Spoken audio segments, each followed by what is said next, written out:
오늘은 요한복음 1장 43절에서 51절 말씀으로 나사렛에서 무슨 선한 것이라는 것으로 제목으로 말씀 나누도록 하겠습니다. 예수님께서 이제 갈릴리를 향하여 나가시다가 빌립을 만납니다. 그리고 이제 빌립에게 말씀하시기를 너는 나를 따르라 이렇게 말씀하시지요. 여기서 이제 눈여겨 볼 것은 그렇습니다. 빌립을 제자로 부르실 때 예수님이 어떤 설명을 하지 아니하셨다.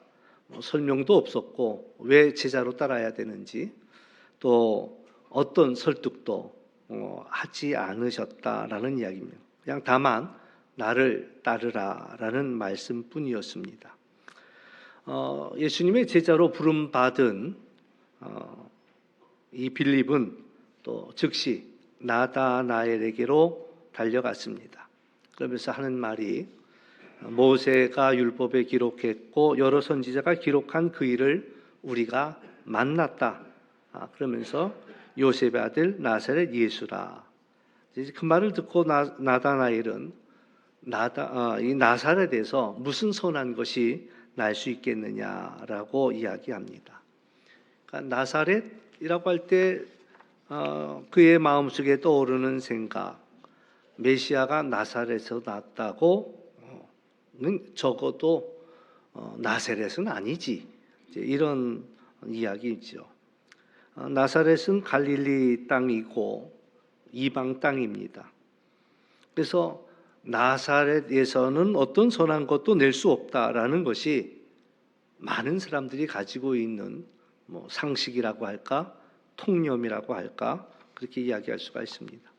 이사야서에 보면은 9장 1절 2절 말씀, 마태복음도 인용했습니다마는 전에 고통받던 자들에게는 흑암이 없이로다. 옛적에는 여호와께서 스불론 땅과 납달리 땅이 멸시를 당하게 하셨더니 후에는 해변길과 요단 저쪽 이방의 갈릴리를 영화롭게 하셨느니라. 흑암에 행하던 백성이 큰 빛을 보고 사망의 그는질 땅에 거주하던 자에게 빛이 비치도다. 이런 말씀이 이제 이사야서에 나오는데 이것을 이제 미루어 보건대 나사렛이라는 곳에 대한 또 갈릴리에 대한 사람들의 생각은 고통받는 자의 땅이다라는 이야기, 흑암의 땅이고 멸시를 당하는 땅이고 사망의 그늘질 땅이라는 것이 모든 사람들이 가지고 있는 그런 생각이지요. 그러니까 나사렛에서 무슨 선한 것이 날 수 있겠느냐라는 그런 상상할 수 없는, 거기서 선한 것이 난다고는 상상할 수 없는 그런 일이라. 그러니까 나사렛 그러면 그 사람, 나사렛에서 알고 있는 사람들이 그려지는 그 그림이 있단 말이죠. 예수님이 나다나엘을 부르시기 전에 나다나엘에 대해서 예수님은 알고 계십니다. 예수님이 제자들을 부르실 때에 제자들을 부르기 전에 그 일을 잘 알고 계시다. 우리 일부 공동예배 시간에는 교사들을 임명했습니다. 또 지금 2부 공동예배 시간에는 우리 찬양대를 임명했습니다.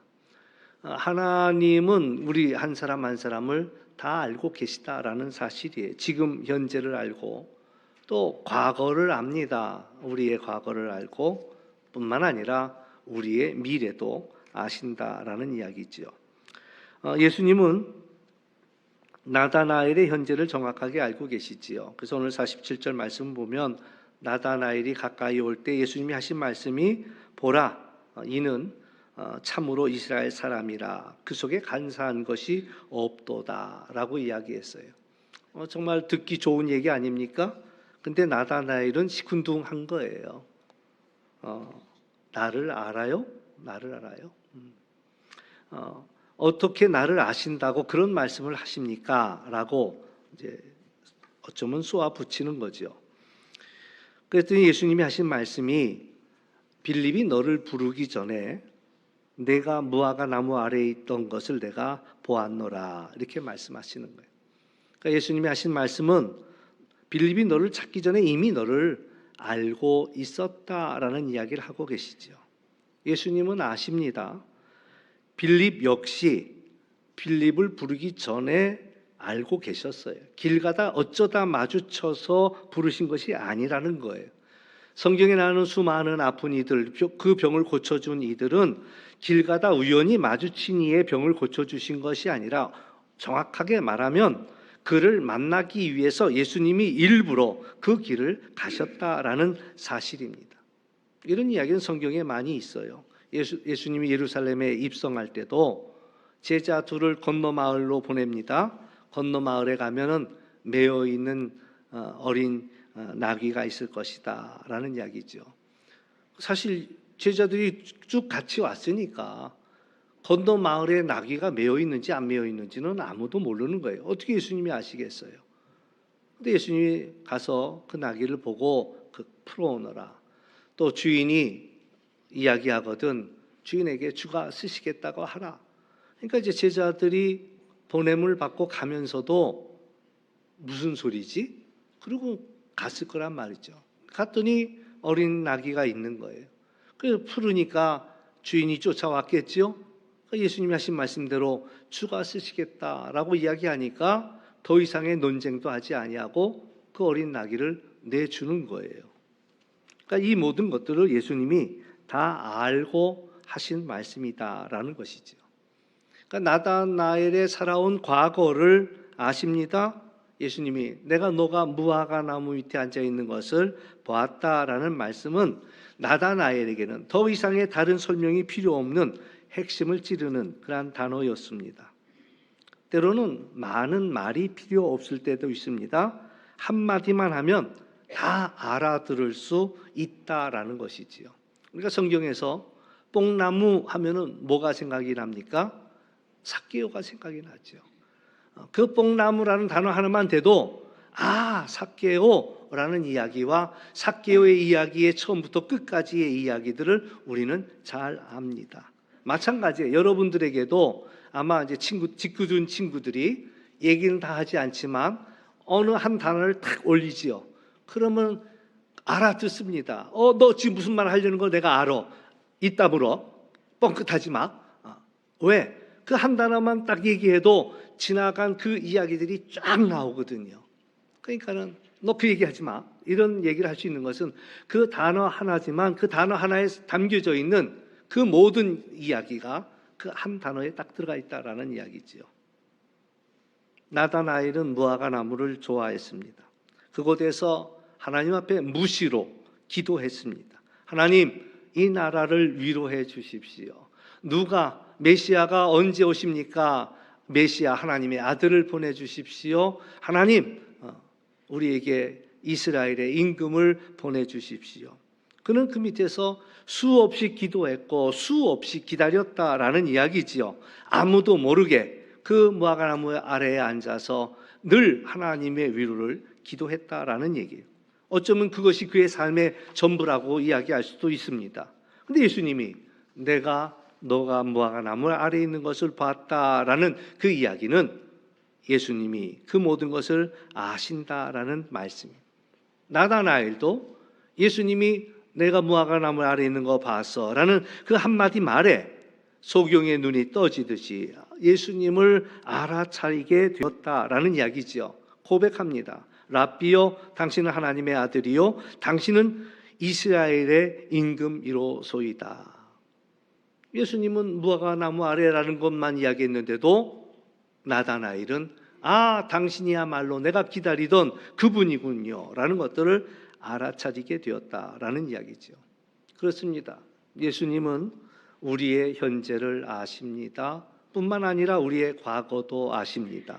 뿐만 아니라 또 예수님은 그의 미래도 아신다라는 거예요. 예수님이 하신 말씀이 내가 너를 무화과나무 아래 보았다 함으로 믿느냐? 이보다 더 큰 일을 보리라고 말씀하시죠. 하늘이 열리고 하나님의 사자들이 인자 위에 오르락 내리락 하는 것을 보리라.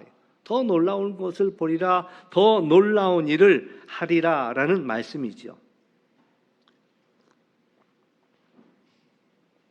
하늘이 열리고 하나님의 사자들이 오르락 내리락 하는 것을 보리라 하신 말씀은 창세기 28장을 기억나게 합니다.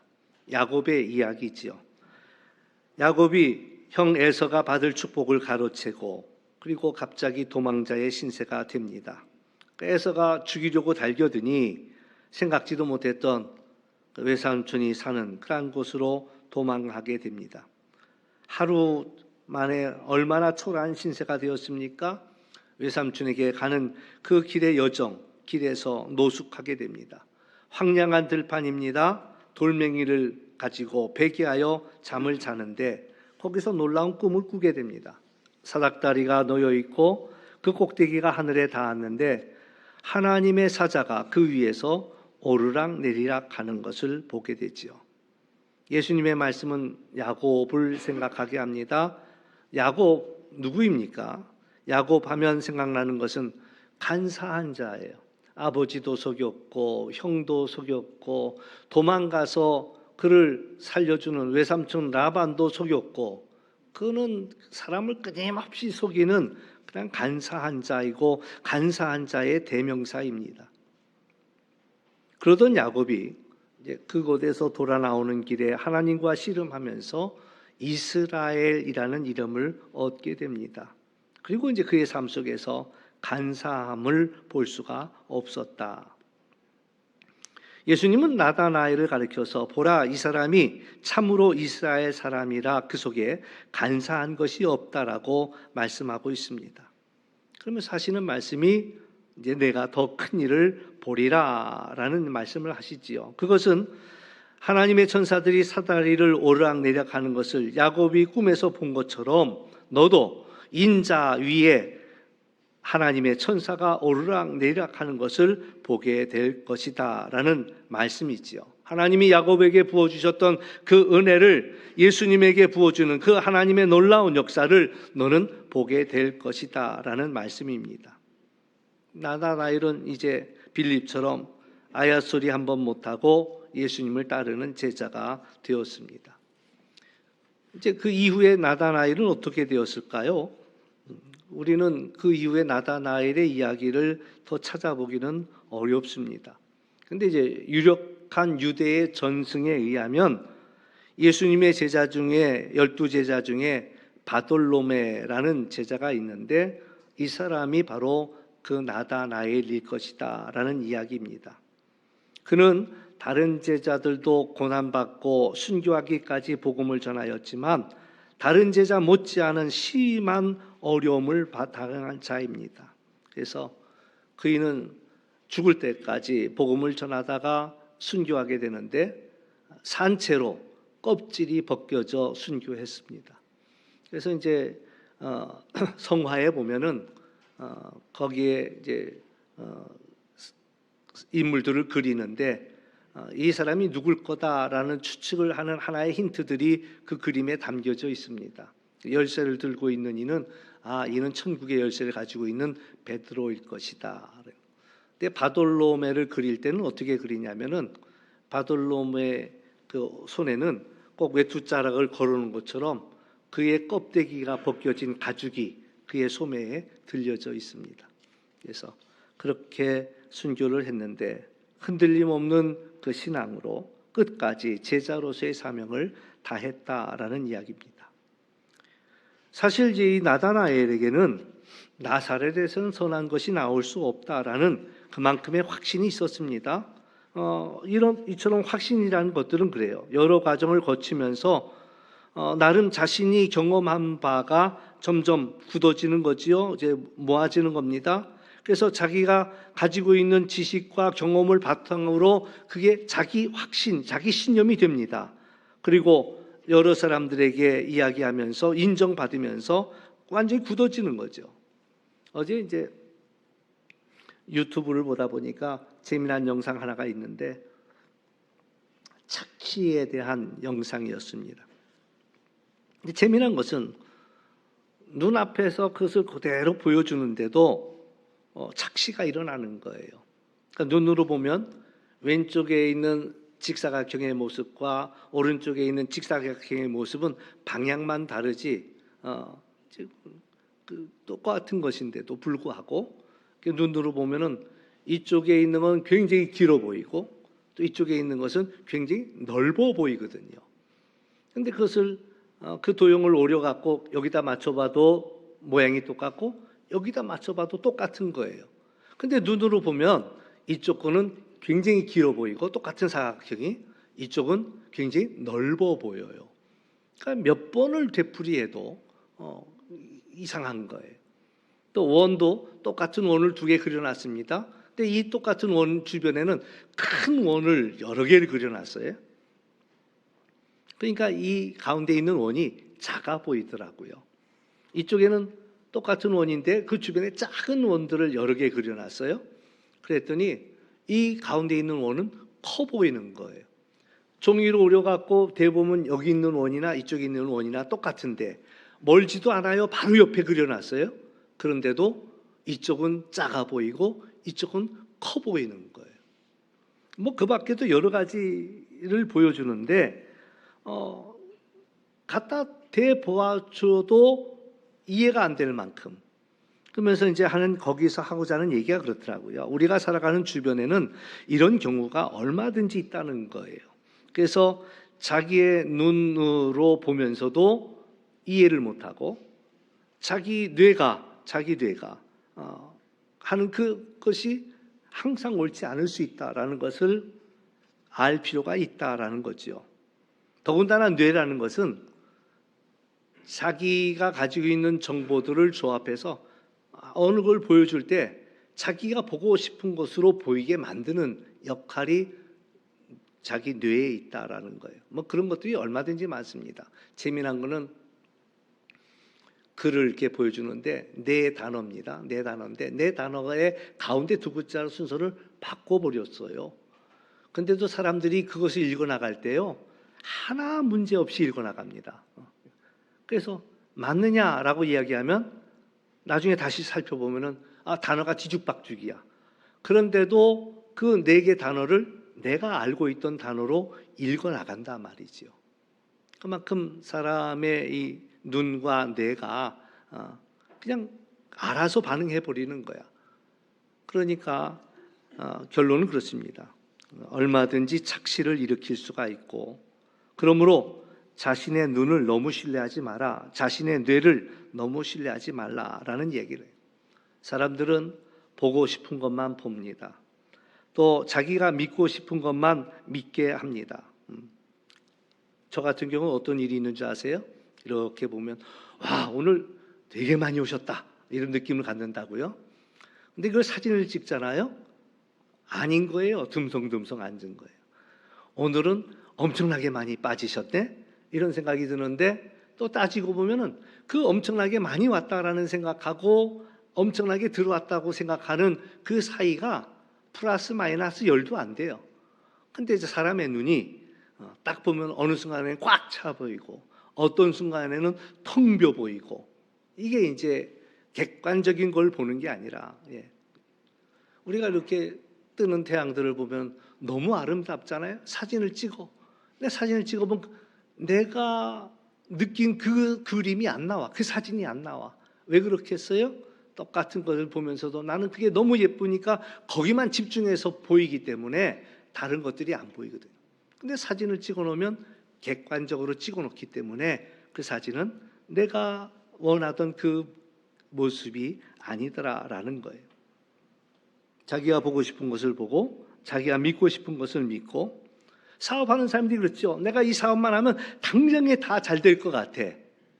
그 마음속에 그 일이 막 그림이 그려지면서 정말 일사천리로 이 일들이 다 될 것처럼 보인단 말이에요. 근데 안 그런 거예요.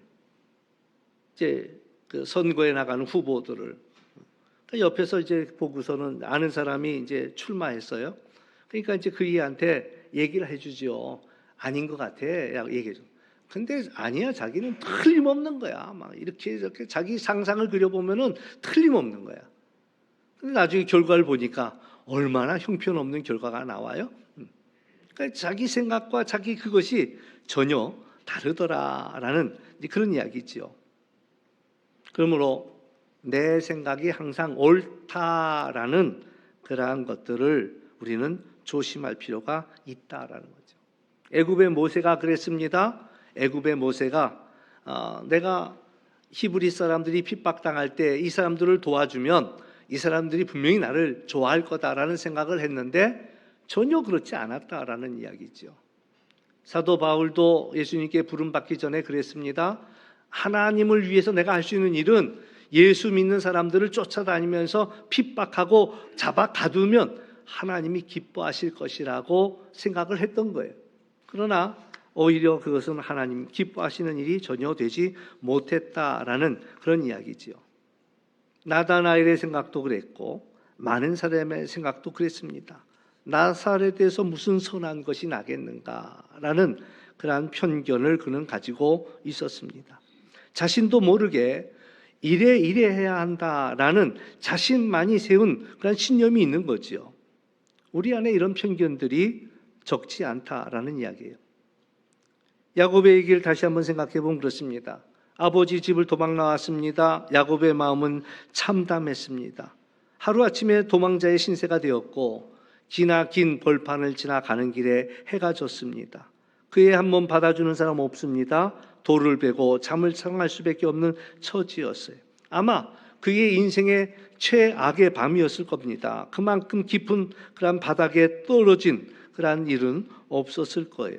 근데 거기서 꿈을 꿉니다. 그리고 거기서 하나님을 만날 것이라고는 생각하지도 못한 곳에서 하나님을 만나게 됩니다. 상상도 못했던 하나님의 놀라운 약속을 받게 됩니다. 자기가 볼 때는 분명히 황량한 들판이었지만 그러나 깨닫고 나서 보니 여기가 하나님의 집이로구나라는 것을 깨닫게 되었다라는 거죠. 우리 생각에 하나님을 만날 만한 자리는 이러이러한 곳이올 거다라는 생각하는지도 모릅니다. 아마 이런 황량한 곳에는 하나님도 계시지 않을 것이고 하나님도 외면하신 것이고 하나님도 버리신 곳이라고 생각했을는지도 모릅니다. 하나님은 나를 잊으셨고 하나님은 나를 버리셨을 것이다 라는 그런 자기의 편견, 그것이 다 깨지고 여기가 하나님의 집이구나 라는 것을 새롭게 발견하게 됩니다. 나사렛에서 무슨 선한 것이 있겠는가? 그가 가진 편견이었지만 빌립은 달려와서 가보자라고 이야기합니다. 친구가 그게 좋은 것 같아요. 친구 따라가는 거죠. 별로 마음에 내키지 않았지만 나사렛 사람이라는데 볼 것도 없지만 친구가 가자고 강권하니까 따라갔다가 예수님을 만납니다. 친구 따라갔는데 자기가 그토록 무화과 나무 아래서 기도하고 기다리던 메시아를 만나게 되었습니다. 그러니까 친구가 좋아야 돼요. 어떤 친구는 친구 때문에 화를 당하기도 합니다. 그런 예가 얼마든지 많이 있잖아요. 얼마 전에도 광화문 벽에다가 낙서를 했는데 친구 따라가 가지고 덩달아 서 있다가 봉변을 당하기도 합니다. 원하긴 여러분도 좋은 친구 만나서 친구 때문에 복 받기를 주의 이름으로 축원합니다. 뿐만 아니라 여러분 때문에 여러분의 친구들이 여러분 때문에 복 받기를 우리는 기도해야 합니다. 하나님, 나 때문에 나와 함께한 사람들이 복을 받게 해주십시오. 하나님은 사람을 통해서 일하시거든요. 그렇기 때문에 나를 통해서 많은 사람들이 복 받았으면 좋겠습니다. 그런 기도를 우리는 끊임없이 해야 합니다. 모세가 율법에 기록하였고 선지자가 기록한 그 일을 우리가 만났다라고 이야기하는 순간 이 나다나엘의 눈이 커지고 귀가 솔깃해졌습니다. 그런데 그이는 요셉의 아들 나사렛 예수라는 말 앞에서 갑자기 김이 쭉 빠지는 거예요. 왜 하필이면 나사렛인데 나사렛에서 무슨 선한 것이? 엄밀히 말하면 예수님은 나사렛 사람은 아니지요. 왜냐하면 예수님은 예언대로 베들레헴에 나셨습니다. 그리고 애굽으로 피난 갔어요. 헤롯의 그러한 죽음을 피해 헤롯이 이제 죽이고자 하기 때문에 애굽으로 도망갔다가 헤롯이 죽었다는 얘기를 듣고 돌아오는 왔는데 그 아들 아켈라오가 대신 왕이 됐다니까 여전히 두려워서 베들레헴으로 돌아오지 못하고 그는 나사렛에 가서 살게 됩니다. 그러니 이제 나다나엘의 입장에서는 나사렛 사람이라면은 어떤 선한 것도 기대할 마음이 없지만 빌립이 하도 가자니까 친구 따라 갔다가 그 이상도 그 이하도 아니었죠. 그러나 예수님을 만나는 순간에 그가 가졌던 그 생각은 다 깨어져 버리고 말았다. 무화과 나무 아래에 있을 때 보았다라는 그 말씀을 듣는 그 순간에 그가 가졌던 모든 고정관념은 다 깨져 내려버렸다라는 것이지요. 그러니까 믿음이란 뭐냐? 내가 가지고 있는 편견을 깨는 것이라 이렇게 이야기할 수가 있습니다. 내가 가진 편견을 깨버려야지만이 하나님이 하시는 일이 보인다라는 이야기예요. 내 편견을 내려놔야지만이 하나님이 하시는 그 큰 일을 볼 수 있다라는 거예요. 나만 장군은 우리가 잘 아는 대로 아람의 군대 장관입니다. 가장 모든 사람들의 선망의 대상이었지요. 그러나 그에게는 병이 하나 있었습니다. 문둥병이 있었지요. 그 화려한 군복 밑에는 그의 살이 썩어 들어가는 문둥병이 있었습니다. 그러니까 이제 그걸 고치기 위하여서 이제 엘리사를 찾아오게 되는데 엘리사의 말을 들을 때 그의 마음속에 매우 불쾌한 거예요. 왜냐하면 요단강에 들어가 씻으라고 하는데 아니 요단강 물은 그렇게 자기가 볼 때 깨끗하지 않거든요. 이거보다 깨끗한 강이 우리나라에는 얼마든지 있는데 왜 하필이면 이 더러운 물에 들어가서 나더러 씻으라 하느냐 말이지요. 막 자기 마음속에 나를 치료하기 위해서는 쫓아나와서 나도 영접하고 나를 환영하는 행사도 치르고 또 나와서 무슨 기름이라도 갖고 나와서 내 상처에다 발라주고 나를 위해 기도해주고 뭐 이래야 되는 거 아니야? 라는 자기의 어떤 생각이 있는 거죠. 자기 생각이에요. 자기 생각이에요. 오늘 우리도 당연히 이래야 한다라는 그런 내 고집스러운 생각은 없는지요? 어떤 얘가 청소를 하다가 뭐가 툭 떨어졌어요. 보니까 옛날에 보던 성경책인 거예요. 그러니까 이제 성경책이 펼쳐져 떨어졌는데 들어서 보니 옛날 생각이 나는 거예요. 아유, 나 이 말씀 지난번 어렸을 때 거기 부흥회 갔다가 은혜 받은 말씀인데 넘기면서 보니까 옛날 생각이 새록새록 나는 거예요. 그러다가 정신이 번쩍 나는 거야. 내가 지금 뭐 하고 있지? 청소하고 있지. 다시 덮어갖고 그 자리에 끼워버리고 여전히 다시 청소로 돌아가는 거예요. 내가 가지고 있는 내 생각 때문에 여러분 어떤 생각 가지고 있습니까? 교회는 일주일에 한 번만 가면 돼. 그런 여러분의 생각을 가지고 있습니까? 봉사는 뭐 이만하면 돼. 라는 나의 그런 생각들을 가지고 있습니까? 자기가 만들어 놓은 어떤 그런 규칙들, 규정들 여기에 갇혀 있는 것은 아닌지 오늘 주님은 우리를 부르시거든요. 중요한 것은 내 생각, 내 편견, 내 고정관념을 깨야 한다라는 것이지요. 내 생각이 강하면 강할수록 그것에 갇혀서 예수님의 부름에 응답하지 못할 수도 있다라는 이야기예요. 예수님은 편견에 갇혀 있는 나다 나이를 부르시기 위해 친구 빌립을 보냈습니다. 많은 말은 하지 않았어요. 와서 보라. 그렇게만 말하였습니다. 그가 그 말을 듣고 내키든 내키지 않든 따라갔을 때에 그의 편견이 깨어지고 그의 껍질이 깨지고 하나님의 하시는 일을 보게 되고 하나님의 부르심에 응답할 수 있었다라는 얘기입니다. 올 한 해 내 생각, 내 편견, 내 고집이 깨어지고 하나님의 하시는 큰 일을 보시는 그런 한 해가 되시기를 주의 이름으로 축원합니다. 기도하겠습니다. 참 좋으신 아버지 하나님 감사합니다. 나사렛에서 무슨 선한 것이 나겠는가? 우리가 이 땅을 살아가면서 시원한 거 있겠어? 거기에 대단한 거 있겠어?